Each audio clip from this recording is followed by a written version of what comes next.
ಬನ್ನಿ ಬನ್ನಿ ಎಲ್ಲರಿಗೂ ಪ್ರೀತಿಯ ಸ್ವಾಗತ.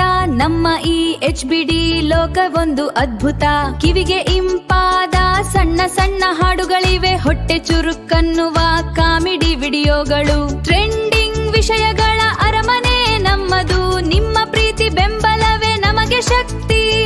ಮರೆಯದೆ ಒತ್ತಿ ಆ ಬೆಲ್ ಬಟನ್ ಈಗಲೇ. ಧನ್ಯವಾದಗಳು, ಪ್ರೀತಿ ಇರಲಿ ಸದಾ. ವೈಶಾಖ ಮಾಸವು ಹಿಂದೂ ಪಂಚಾಂಗದ 2ನೇ ತಿಂಗಳು.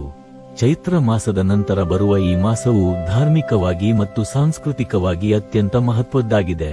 ಈ ಮಾಸದ ಕುರಿತಾದ ಕೆಲವು ಪ್ರಮುಖ ಮಾಹಿತಿ ಬಗ್ಗೆ ನಮ್ಮ ಗುರುಗಳಿಂದ ಕೇಳೋಣ ಬನ್ನಿ. ಗುರುವರ್ಯರೇ, ಈಗ ಚೈತ್ರ ಮುಗಿದು ವೈಶಾಖ ಮಾಸ ಆರಂಭವಾಗಿದೆ. ಈ ಮಾಸಕ್ಕೆ ಮಾಧವ ಮಾಸ ಎಂಬ ಹೆಸರು ಇದೆ ಎಂದು ಕೇಳಿದ್ದೇವೆ. ಸರಿಯಾದ ಪ್ರಶ್ನೆ ಕೇಳಿದಿರಿ ಗೌಡಪ್ಪನವರೇ. ವೈಶಾಖಂ ವಿಷ್ಣುವಿಗೆ ಅತ್ಯಂತ ಪ್ರಿಯವಾದ ಮಾಸ. ಪುರಾಣಗಳ ಪ್ರಕಾರ ಈ ಮಾಸದಲ್ಲಿ ಮಾಡುವ ಸಣ್ಣ ಪುಣ್ಯ ಕಾರ್ಯವು ಕೋಟಿ ಪಟ್ಟು ಫಲ ನೀಡುತ್ತದೆ.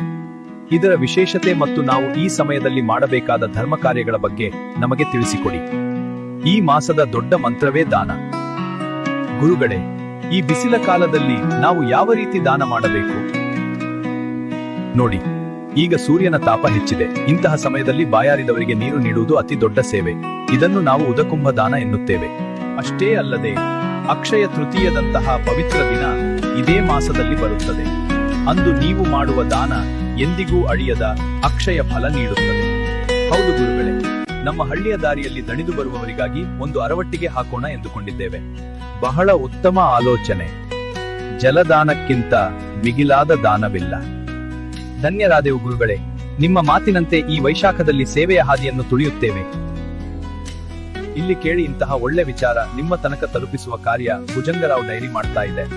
ಆದ್ದರಿಂದ ವಿಡಿಯೋ ಲೈಕ್ ಮಾಡಿ, ಶೇರ್ ಮಾಡಿ, ಅವರ ಪೇಜ್ ಫಾಲೋ ಮಾಡಿ. ನಿಮಗೆ ಶುಭವಾಗಲಿ. ವೈಶಾಖ ಮಾಸ ಬಂತು, ಹೊಳೆಯುತ್ತಿದೆ ಲೋಕ. ಪವಿತ್ರತೆಯ ಹಾದಿಯಲ್ಲಿ ನಡೆವನು ಭಕ್ತರ ಲೋಕ. ನದಿಗಳಲ್ಲಿ ಸ್ನಾನ ಮಾಡಿ ಮನವು ಶುದ್ಧವಾಗೆ. ದೇವರ ನಾಮ ಸ್ಮರಣೆ ಮಾಡೋಣ ಹರ್ಷದಿಂದಲೇ. ತುಳಸಿ ದಳ ಹೂವುಗಳಿಂದ ಪೂಜೆ ಮಾಡೋಣ. ಧರ್ಮದ ಮಾರ್ಗದಲ್ಲಿ ಜೀವನ ಸಾಗಿಸಿ